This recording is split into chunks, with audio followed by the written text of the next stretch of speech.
Like, share, subscribe and click on the bell icon to never miss an update from Epic.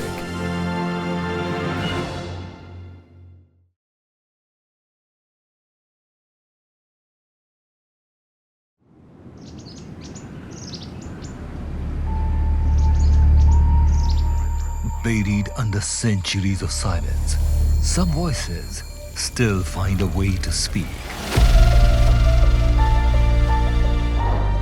Through the shadows of ancient forts, into the silence of rock-cut caves, across corridors that held empires and domes that had watched centuries pass. In this series, we uncover what time tried to bury. Forgotten legends, vanished dynasties, and architecture that still whispers secrets. This is Bihar, where untold stories rise from ruins.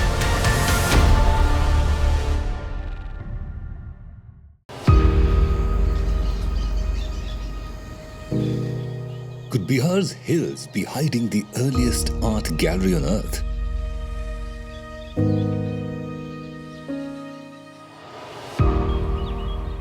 Who carved granite so smooth at Barabar, it still mirrors a face even after all these years? Did a single lost syllable seal the golden vault of Son Bandar forever? Could a cave's silence have carried the weight of a philosophy that reached half the world? For countless years, Bihar's caves have kept their silence. Now, they're ready to speak.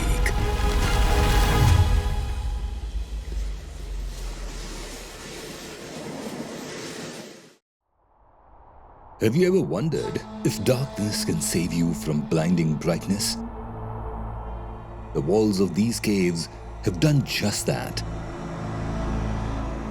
When Lord Shiv hid inside this cave to save himself from turning into ashes, the walls of these caves guarded him from the deadly boon he had granted to Bhasmasur. This cave continued to protect him until Lord Vishnu destroyed Bhasmasur by taking the form of Mohini.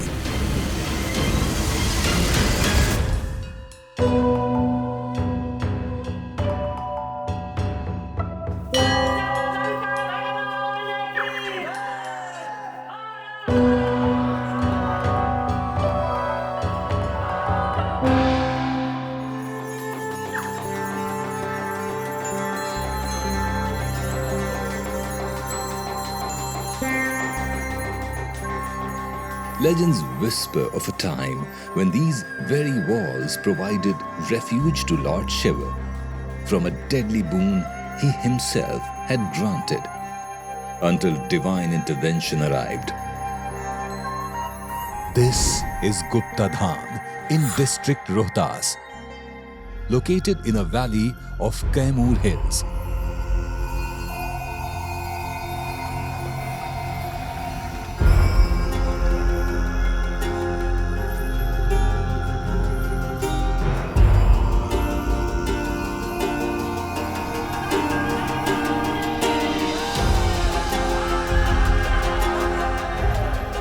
Every year, pilgrims gather in huge numbers to seek the divine strength and protection that this sacred place offered to Lord Shiva once.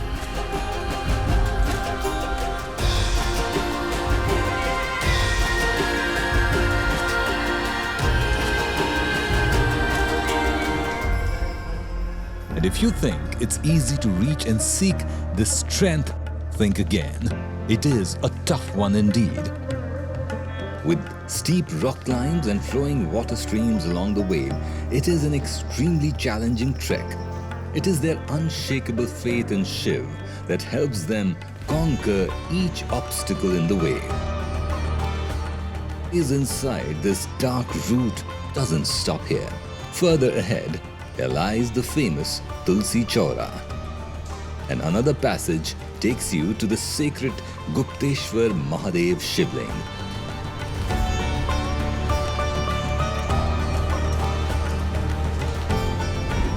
The pious idol is continuously bathed in water that drips from the cave's ceiling. It is like walking inside the soul of the earth, where a fragment of your identity merges with the divine as you keep moving towards the eternal.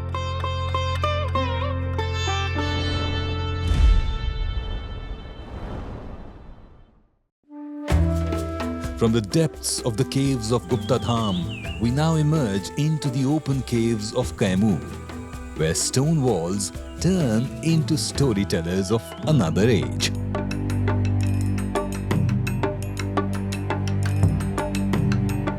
These figures of emotional and spiritual resonance are abundantly found in the nearby area, in the region that was carved out of Rohtas in 1991. It is the region that shares the same history as of Rohtas and has been linked to the Magad, Maurya and Pal dynasty of Bengal. District Kaimur, with dense jungles, gorges and stunning waterfalls, the Kaimur hills have sheltered human activities since ancient times. The caves of this region probably tell the first stories that were ever created by humankind. Without alphabets or any language, our ancestors turned to drawing figures as they saw with their naked eyes. Step into the history with Kaimur rock paintings. The earliest designs of rock paintings were those that early man found in nature.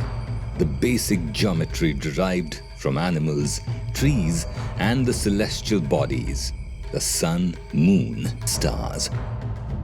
These paintings continue to fascinate viewers who are in awe of these ancient designs. क्योंकि मैं यहाँ आकर के देखा हूँ और देखने के बाद काफ़ी मंत्रमुग्ध हो गया हूँ और काफ़ी वो अट्रैक्टिव एक तरह से काफ़ी दर्शनीय है। रेड कलर के हैं जो कि काफ़ी ग्लो करके आते हैं। These early artists didn't just replicate what they saw. They began to depict the very essence of their daily existence.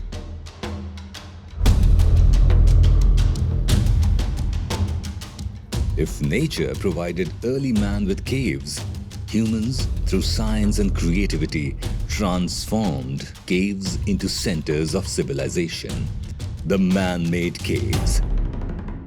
As we leave behind the painted tales of Kaimur, we enter the caves where human skill carved not just shelters but created wonders of science.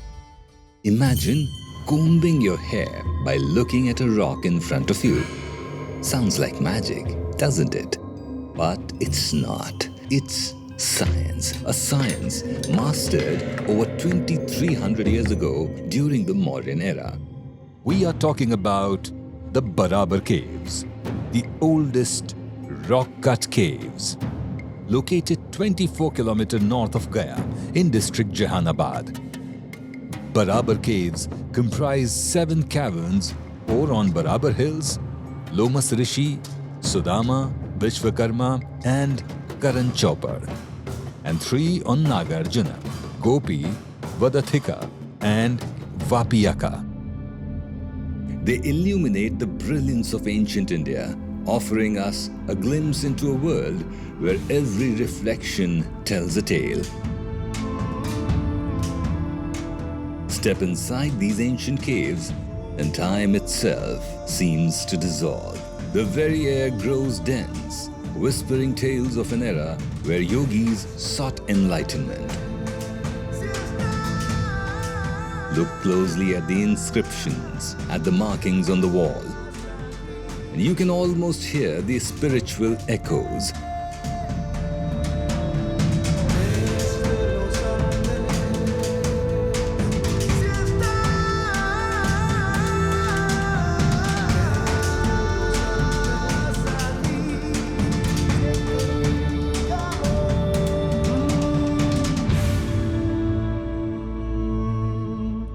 The first cave, Lomas Rishi, was based on a sage's name mentioned in Hindu mythology. With no inscription related to King Ashok, historians infer that Ajivika sect and Buddhist monks used it for spiritual purposes.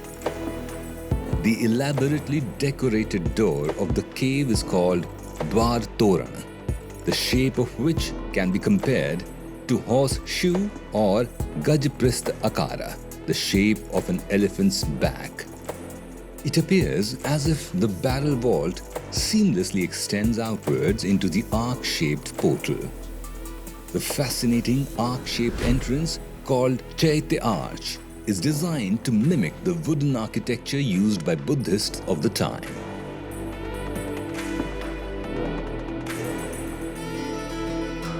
On the left side of Lomas Rishi, we have Sudama Cave, easily recognized by its distinctive arch-shaped entrance.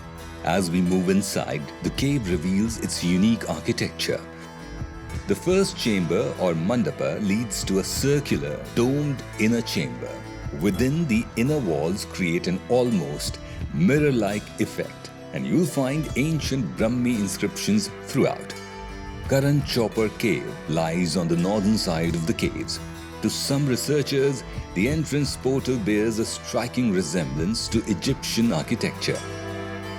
More than mere caves, these are profound abodes of enlightenment, where ancient lives were dedicated to a purpose far grander than their own existence.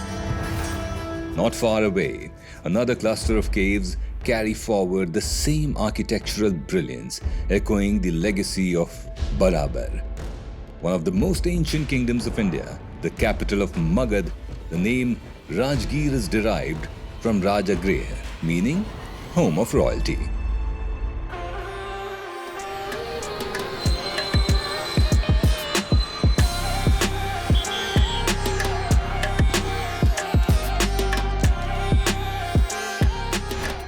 Today, the buzz of SITI seems like a mix of the sermons of Buddhism and Jainism.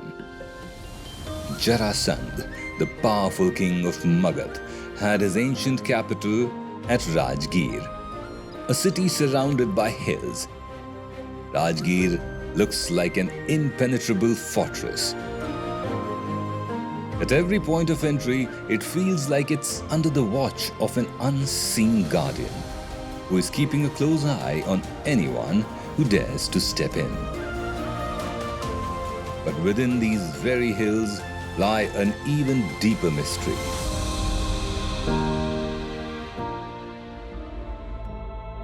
Have you ever dreamed of discovering a magic word that could unlock the secrets of a cave, much like the legendary Open Sesame from the tales of Ali Baba and the 40 Thieves? This cave of mystery, rumored to conceal hidden treasures, is still longing for someone to uncover its golden secrets. Many unsuccessful attempts have been made to unlock it. But the unreadable inscriptions continue to withhold the key to its secrets. These are the Son Bandar caves, consisting of two remarkable rock-cut structures. Legend has it that King Bimbisar of Magad carved this cave to conceal his treasures, giving it the name Son Bandar, the Golden Treasury. An inscription from the 4th century CE attributes the cave's construction to Jain Muni Vairadeva. Some scholars argue that this inscription might only indicate a later redevelopment, believing that the caves may date back to Ashoka's time or even earlier, potentially making it a precursor to all artificial caves in India. In the stillness of these caves, a profound wisdom resonates even today. It reminds us that while we may not have found a material treasure, the true treasure of timeless teachings remains ever present, echoing through these ancient walls for those who wish to seek it.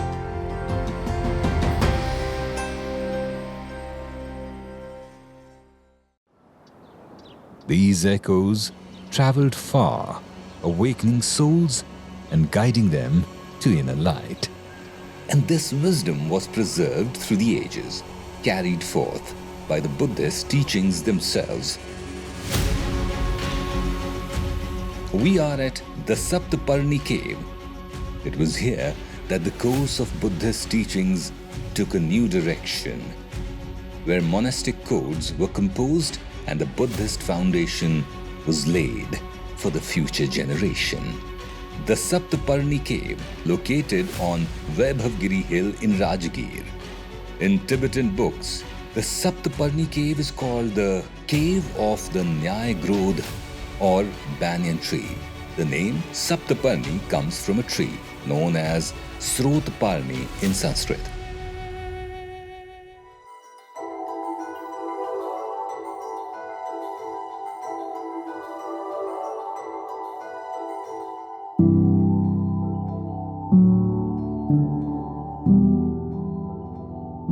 After Buddha's death, the first Buddhist council was held here under the presidency of Mahakassapa, marking it as a pivotal site in the history of Buddhism.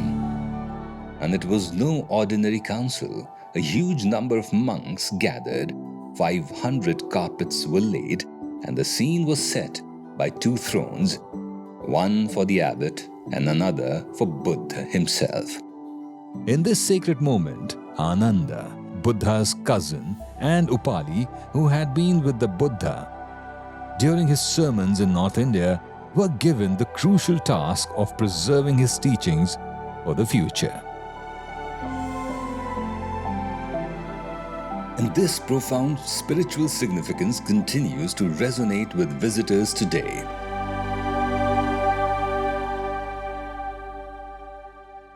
I love Rajgir because this place has something you can't express in words. And then so it's really deep. And then I totally understand, like so many famous religious leaders somehow visited this place, and then this place attracted those who are seeking for, something beyond words. Known for their simple yet impressive design, the rock-cut interior chambers reflect the Buddhist monastic lifestyle. And as you stand here at the threshold of this ancient cave, you cannot help but wonder about the laws of existence, the importance of impermanence in a life stuck between the 2 extreme ends of birth and death. From the caves of Rajgir, the journey now flows into a site where time itself seems to dissolve. As you contemplate the cycle of life, you will realize that the teachings have crossed over many timelines, making the past, present, and future as one. It is at this very site that Buddhist monks mastered the art of mindfulness and found clarity amid life's impermanence. We are at Kawwa Dol, or Crow's Swing. It is said that there used to be a delicately balanced stone on the hilltop that swayed when a crow landed on it. This phenomenon led to the merging of 2 words, Kawwa meaning crow and Dol meaning sway, giving birth to the intriguing name Kawwa Dol. The piled up boulders at Kawwa Dol intensify the mystic of the site, adding a layer of drama and structure to the whole setup, which separates the whole area from the farms on the other side. In E.M. Foster's novel A Passage to India, he describes Kawwa Dol with these beautiful lines. Inside this boulder is a bubble-shaped cave that has neither ceiling nor floor and mirrors its own darkness in every direction infinitely. If the boulder falls and smashes, the cave will smash too. Empty as an Easter egg, the boulder, because of its hollowness, sways in the wind and even moves when a crow perches upon it. Hence its name and the name of its stupendous pedestal, the Kawwa Dol. These words aptly justify the essence of the name Kawwa Dol, connoting the significance of not just the swaying boulder, but the hill itself, the mighty mountain. Sir Alexander Cunningham identified this site as the Silabhadra Monastery, as described by the Chinese monk Huan Tsang. Silabhadra, head of the Nalanda monastery, built it on land gifted by the king due to his intellect. 3 kilometers west of the Barabar caves, it is a repository of sacred relics of Buddha. Kawwa Dol holds compelling evidence, suggesting it was indeed the site of this historic monastery. Further, broken pillar pieces scattered around the place can be the remains of the monastery, possibly from the verandas of the monks' cells. And there lies an 8-foot-tall black stone statue of Buddha seated in deep meditation beneath a peepal tree. Not only Buddhism, but traces of Hinduism are also scattered around. It is believed to be a prominent region of the northern Gupta period from 6th to 7th century BC. At that time, known as Shramanpur. As per historian Wengler, this location once served as the sanctum sanctorum of ancient temples, where mandap, semi-mandap and maha-mandap existed. The presence of numerous figures of Hindu deities confirmed the sacred nature of this site.